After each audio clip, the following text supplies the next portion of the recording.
First 100 days ng kanyang panunungkulan, mga plano at update sa mga programa ng Cooperative Development Authority, ating alamin kasama si Undersecretary Alexander Raquepo, Chairperson ng Cooperative Development Authority. Yusek, magandang tanghali po at welcome sa Bagong Pilipinas ngayon. Magandang tanghali, si Kweng at si Joey, at salamat po sa inyong pag-imbita. Yusek, sa unang 100 po ninyo bilang chairperson nitong CDA, ano-ano po yung mga pangunahing hakbang na tinututukan ninyo lalo na para sa kapakanan ng mga kooperatiba sa buong bansa? Salamat, Asik Weng. Una po ay yung pagpapatatag at pagpapalakas ng trustworthiness level ng mga co-ops. Kasi kami po yung nasa laylayan at nagbibigay financial assistance at savings deposit services sa mga kapatid natin na nasa laylayan.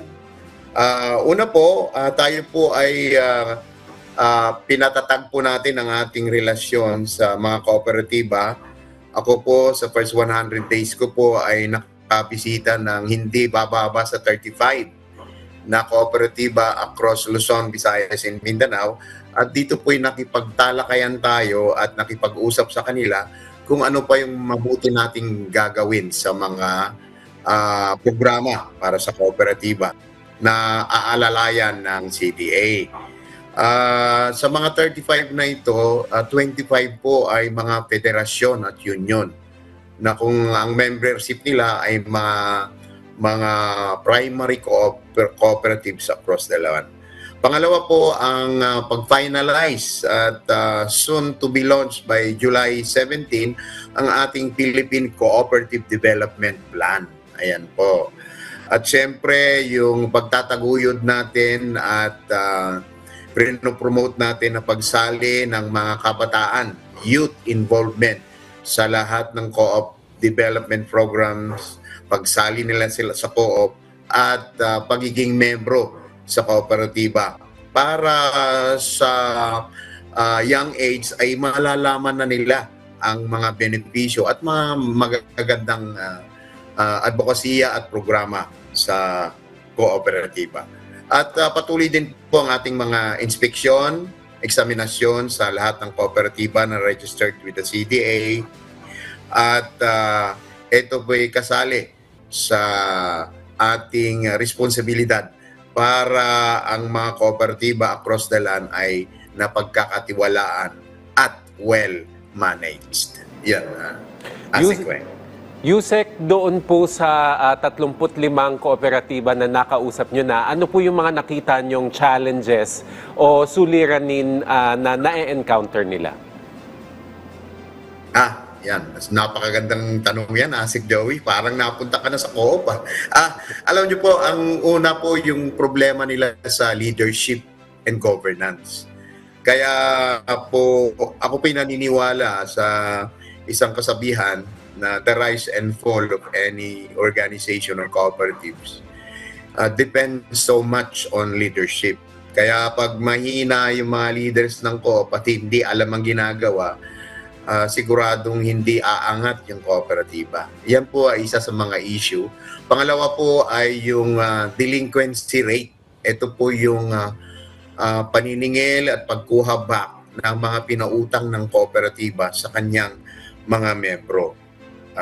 Ito naman po ay tinutugunan natin sa pamamagitan ng mga pagtulong sa co-op sa pagkaroon ng magandang pulisiya sa pagpapautang at magandang election guidelines sa pamimili ng mga leaders ng kooperatiba.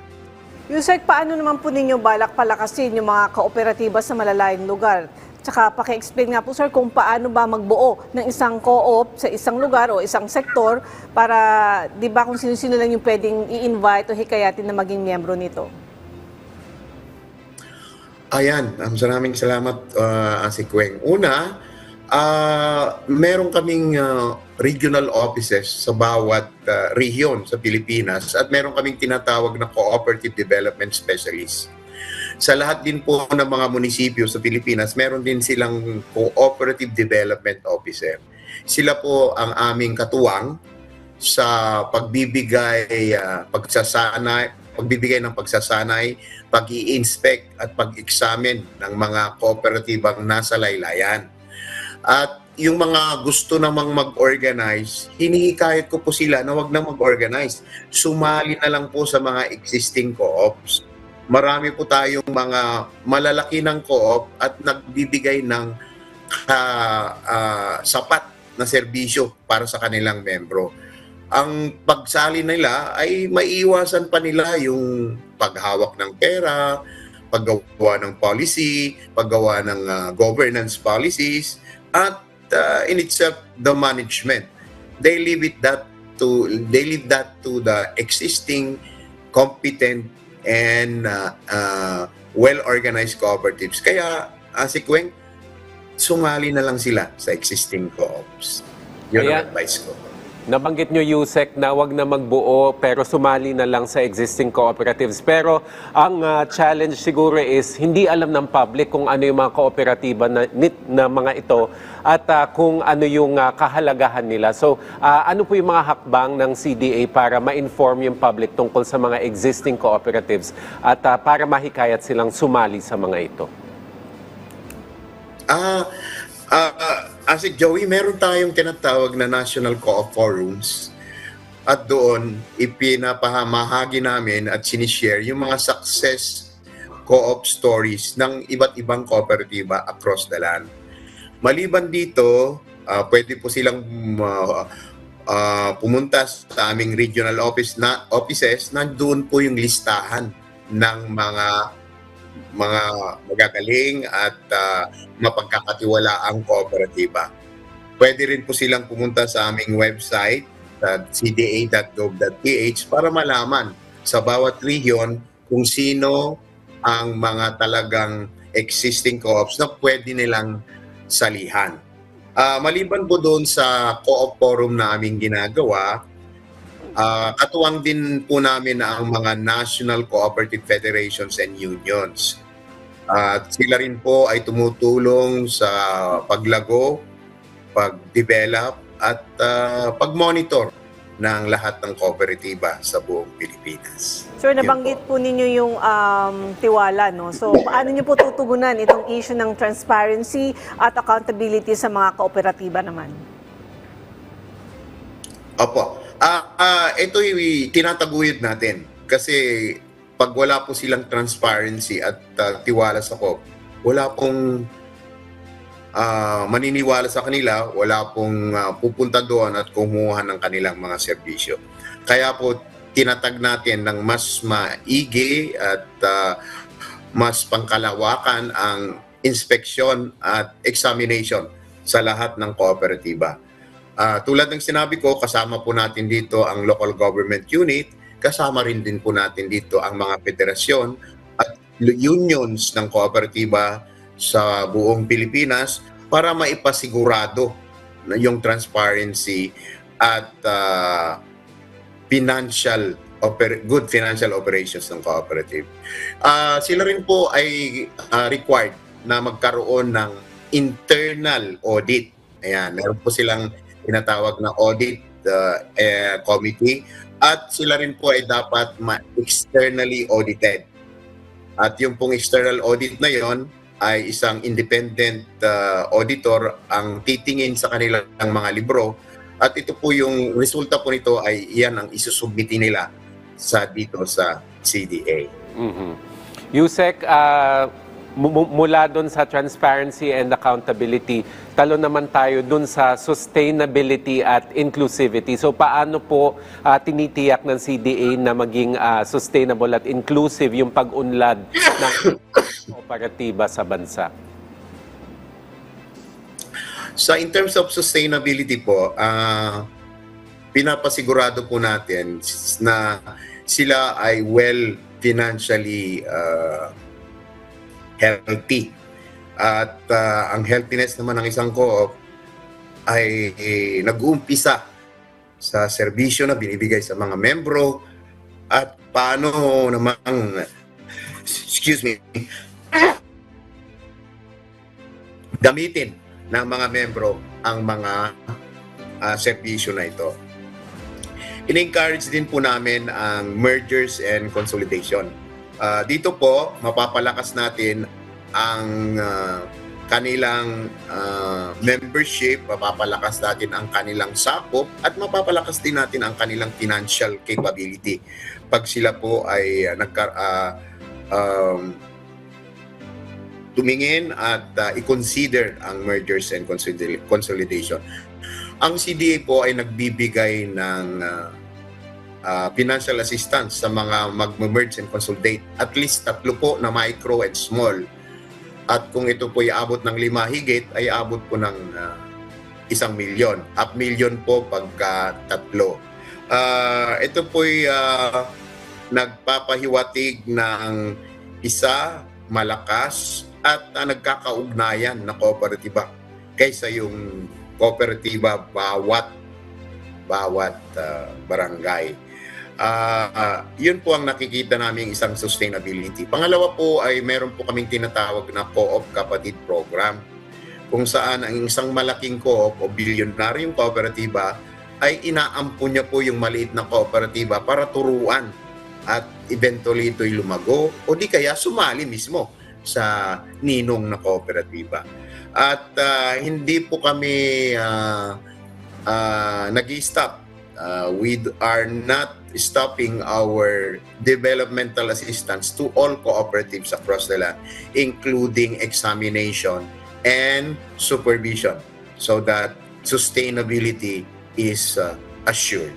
So yun, ASEC Joey. Sir, para naman po sa update ng mga programa ng CDA, ano na po yung pinakahuling update sa Co-op Business o Co-op Biz at Enhanced Co-op Registration Info System?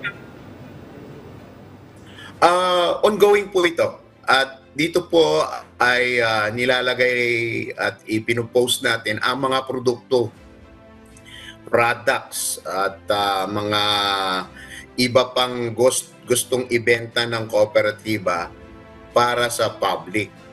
Ang Co-op Biz po ay open sa lahat, at kung may mga gusto man silang produkto na tignan doon ay pwede silang mag-open o di kaya sumali.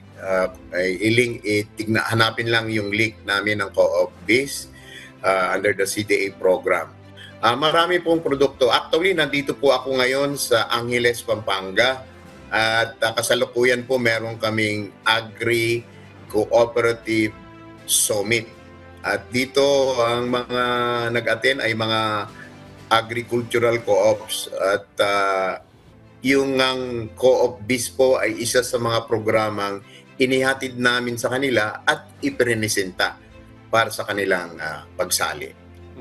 Yusek, alinsunod po sa direktiba ng Pangulo na maging digital po ang services, lalo na sa gobyerno. May layunin ang CDA na digital transformation program na gawing digital ready ang ating mga kooperatiba. So ano po yung mga tools at training na ipinamamahagi ng inyong tanggapan sa iba't ibang rehiyon sa bansa para sa programang ito? Okay. Salamat, Joey, ulit sa tanong na yan. Una po, ang digitalization ay isa na po sa mga gustong gawin ng lahat ng co-op. Pero alam naman po ninyo na ang digitalization ay isang napakamahal na hakbang. Pero karamihan po sa mga large and billionaire co-ops ay digitalized na sila. At pwede na yung tinatawag nating binibigay nilang digitalization services from membership, payment of loans, pwede rin mag-loan, among many others. Pero yung mga micro and small po na based pa sa mga barangay at liblib na munisipyo ay tinutulungan pa rin po natin sila sa ordinaryo at yung dating bookkeeping services. Meron po kaming ilulunsad maybe this month too na libre pong bookkeeping software para sa mga transport co-ops. Ito po ay may papalaganap at may i-include na po rin po dito ang mga maliliit at micro co-ops sa bookkeeping software, digitalized software na po ito na libre po na ipamamahagi po ng Cooperative Development Authority. Sa mga malalaki po, kayang-kaya na po nilang makipagkontrata, bumili sa mga digital providers na marami po dito sa ating bansa ngayon. Yusek, ano naman po yung estado ngayon ng Co-op Balikat sa Pag-unlad program na sumusuporta sa mga marginalized sectors tulad ng mga mangingisda, magsasaka at indigenous peoples? Nagpapatuloy pa rin po ba ito? Ay, tuloy na tuloy ito, si Kweng. At alam mo naman sa karamihan ng kooperatiba, ang mga nangungutang dito, ang mga nagme-membro dito ay yung mga hindi pumapasa sa banking regulation and requirements. Sila yung tinatawag nating unbankable, marginalized at walang property na pwedeng i-mortgage o di kaya e-collateral. Kaya sila po yung ating mga nucleus ng mga membership ng kooperatiba. At ito'y tuloy-tuloy po. At ito po'y malaking ambag at malaking kontribusyon po ng cooperative sector sa ating mga marginalized groups, especially sa agriculture, fisher folks, small vendors, housewives, at yung mga small entrepreneurs. Sa pamamagitan po ng pagpapautang at pagsasanay paano mag-manage, magtaguyod ng isang maliit na negosyo. So yun, Sikwe.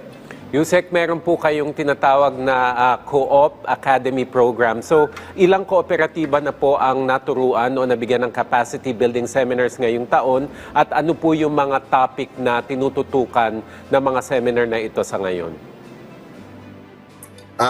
Yes, meron kaming programa sa Co-op Academy, Asik Joey. Kaya lang wala pa yung venue, kumbaga. Ginaganap pa rin ito where the co-ops are o di kaya sa aming mga regional offices. Ang Co-op Academy ay isang hakbang para ituro namin dito yung tinatawag nating cooperative governance. Ayan, cooperative good governance. Kung meron nga sa corporate good governance, meron din po tayo sa cooperative good governance. Pangalawa pong ituturo natin ay yung tinatawag nating internal control. Paano humawak ng pera, paano mag-record ng pera, at paano nating i-invest ang mga pera na ito, kasama na yung tinatawag nating basic co-op management para sa mga empleyado. Alam niyo po, ang kooperatiba ay ang laking ambag po ng employment sa ating employment generation program. At sa pamamagitan po ng mga pagsasanay na ito, ay nakakatulong po tayo sa pagpapasigurado at yung tinatawag mo kanina ng sustainability. Kasama na rin po dito yung tinatawag naming business continuity planning, na kung sakasakaling magkaroon po ng natural or man-made na calamity, alam po ni Co-op kung ano ang kanyang gagawin. Napansin ko rin po kanina, may tanong kayo kay Ma'am sa DepDep kanina, ay ang Co-op din po ay handa rin po na tumulong sa ating mga kababayan na naapektuhan sa Middle East. Kung may ambag po ang dole na 150,000 yata, ang Co-op naman ay pwedeng kaming magbigay ng tinatawag na financial assistance through credit para sa kanilang negosyo na pwede na lang itayo sa kanilang mga lugar. Siguraduhin lang na sila ay membro ng kooperatiba. So yun, Sek Joey. Yusek, para naman po sa mga kabataan, kumusta po yung implementasyon nitong youth co-op program sa ngayon? Ilan na po yung bilang ng mga youth, yung aktibong youth cooperatives? Ang tawag namin dyan, Kweng, ay laboratory cooperatives. Sila ay pinanganak sa pamamagitan ng mother co-op. Sa ating bansa, meron na po tayong 222 laboratory co-ops. At itong 222 po ay naggawa po ako ng hakbang na magkakaroon po ng isang National Cooperative Youth Forum by September. At ito po'y dadaluhan ng mga lahat ng co-op youth leaders sa Pilipinas para maitaguyod, ma-recognize at ma-appreciate yung kanilang pagsali sa kooperatiba. At a young age, they will be taught of savings. At a young age, they will be taught on how to manage an organization. And at a young age, they will be taught on how to invest their hard-earned money para sa kanilang kinabukasan. So, tuloy-tuloy po ito, Asik Weng, at I am looking at the future na tayo po sa buong Asia ay magiging isang modelo when it comes to cooperative youth empowerment. Yusek, hingi na rin po kami ng update dun sa gender and development mainstreaming sa mga kooperatiba. Paano po ninyo tinitiyak yung partisipasyon naman ng mga kababaihan sa decision-making sa mga kooperatiba? Alam mo, Asik Joey, ako po ay isang gender equality champion. Before my entry sa CDA, tayo po ay Vice President ng Gender Equality Resource Center. Una po, lahat po ng co-op sa ating bansa ay required to have a gender and development plan. At pag sila po ay nagre-report sa atin sa CDBA, ay tinitignan po na din natin at required po na mag-submit sila ng Gender Equality Development Report. Ayan po. At karamihan po ngayon sa ating mga kooperatiba ay kababaihan po ang managers. Although sa ating board of directors, karamihan din po ay mga lalaki pa rin. Pero meron na pong involvement ang mga kababaihan sa board of directors. Pero sa in terms of membership, ay naku, mas marami po ang kababaihan. Actually, ang ratio dyan ay around 55 to 45 to 60 to 40. Mas mataas po ang membership ng mga kababaihan versus that of the kalalakihan. Maganda po yung Gender and Development Program at ito po'y talagang nagpapatibay at nag-i-encourage sa ating mga kababaihan na sumali, hindi lang isang pagiging membro, kundi pati na rin po sa kanilang governance setup. So, yan. Yusek, kumusta naman po yung performance ng mga kooperatiba pagdating sa financial reporting? Ilan po yung gumagamit nitong Cooperative Annual Information System sa ngayon? Required po yan, Asik Weng. Required sa lahat ng kooperatiba kasi they have to submit yearly reports to CDA para makakuha sila ng tinatawag nating Certificate of Compliance. Pag meron po silang Certificate of Compliance, they are duly recognized by CDA and our government. Pag wala po silang COC, and they will be warned and probably assisted on how to go about updating the reports, submitting the reports para makakuha po sila ng COC. Ang ating pong financial system required ay sinusubmite ng ating lahat ng kooperatiba sa Pilipinas na registered under the Cooperative Development Authority. Yusek, sa nalalabing mga buwan ng 2025, meron pa ba dapat na asahan ng mga programa ang ating mga kababayan, particularly sa mga aspeto ng financing, training o yung digital tools? Yes, Asik Joey. Ngayong October ay Co-op Month celebration dito sa Pilipinas. At dito lahat ng kooperatiba sa lahat ng rehiyon ay magkakaroon ng tinatawag nating forum, celebration, sharing of success and failure practices, and even trade fairs. Iyan po ay isang napakagandang adhikain at gawain ng mga kooperatiba sa Pilipinas na nagpapakita na malakas po ang cooperative movement under the Bagong Pilipinas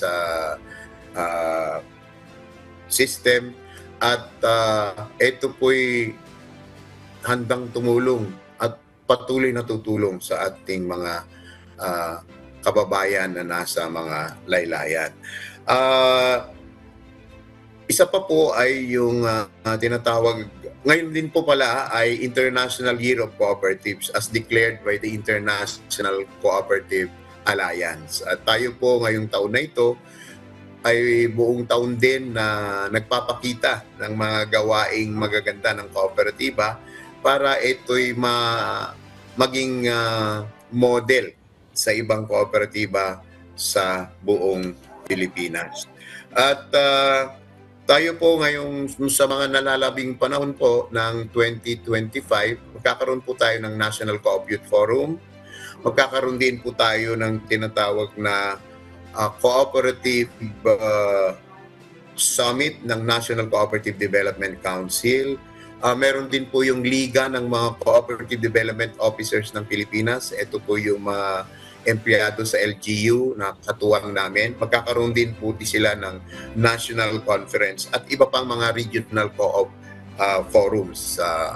Ang lahat ng mga gawain nito ay isa sa mga hakbangin upang magkakaroon pa ng mas mabuting ugnayan ang mga kooperatiba at mag-share ng kanilang successes and likewise sa failures. So, yon ang mga gagawin natin. Although patuloy po ang aming pagsubaybay sa mga kooperatiba, patuloy po ang serbisyo ng lahat ng kooperatiba sa kanilang mga membro. Okay sir, panghuli na lang po, mensahe niyo po sa mga kooperatiba sa buong bansa, lalo na po yung nasa gitna ng layunin ninyo ng pamahalaan na palakasin pa yung sektor ng micro, small at medium enterprises sa ilalim po ng bagong Pilipinas.